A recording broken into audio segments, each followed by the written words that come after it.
독립 출판을 위한 플랫폼 뮤즈의 이야기가 지금 시작됩니다. 청소를 하다가 문정. 이 글을 빌어 고백한다. 나는 정리를 끔찍이도 못하는 사람이다. 게으른 사람들이 흔히 그렇듯 의자 위에 벗어놓은 옷을 산처럼 쌓아 오탑을 만들거나 서랍 속에 규칙 없이 물건을 던져넣어 블랙홀을 만드는 것이 일상이다.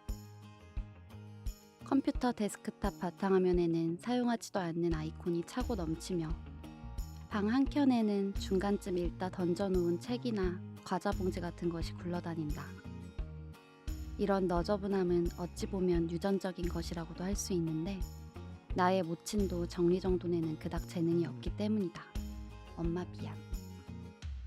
그런데 얼마 전 회사에서 반강제적으로 책상 정리를 해야 할 상황이 있었다. 부서 위치가 변경됨에 따라 어쩔 수 없이 기존 책상의 물건을 꺼낸 뒤 새롭게 배정받은 자리에서 그 물건을 다시 집어넣는 청소스러운 행위를 하게 된 것이다. 회사에서 하라는데 일개 사원인 내가 반항할 힘이 있을 리 없다. 힘없이 책상 앞에 걸터앉아 물건을 하나 둘 정리하기 시작했다.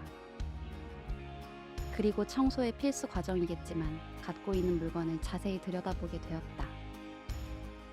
그리고 재판을 시작했다. 과연 이 물건은 나에게 필요한 것인가, 그렇지 않은 것인가. 철 지난 다이어리와 달력들, 오래된 기획안, 예쁘다고 모아놓았던 브랜드 자료들. 심지어 구석에서는 입사 초기의 포트폴리오와 필사 노트까지 나왔다. 글을 직접 베껴 쓰는 연습을 하면 필력이 는다는 이야기를 듣고 나름의 훈련을 했던 것인데 고작 3일하고 끝났다. 모두 망설임 없이 쓰레기통으로 들어갔다. 문제는 그 다음이었다. 확실히 버려야 할 것을 정리하고 나니 그 다음에는 버려도 될지 망설여지는 물건들이 꽤 많았다. 왠지 읽고 나면 유식해 보인다는 소리를 들을 수 있을 것 같은 어려운 소설가와 시인의 책. 자주 쓰는 색은 아니지만 언젠가 사용할지도 모르는 파랑색 형광펜. 새 것이지만 내 피부 타입과 맞지 않아 넣어두기만 했던 바디오일은 한참을 붙잡고 고민했다.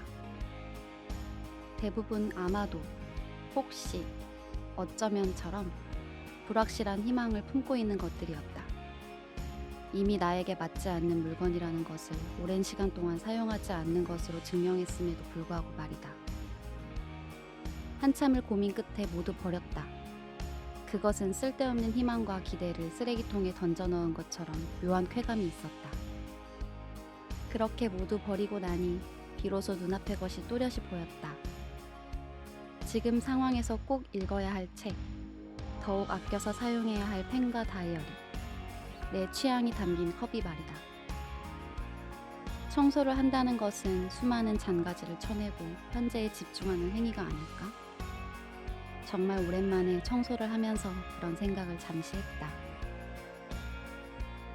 이 영상이 도움이 되셨다면 좋아요와 구독 버튼을 눌러주세요. 저는 뮤즈의 영림입니다.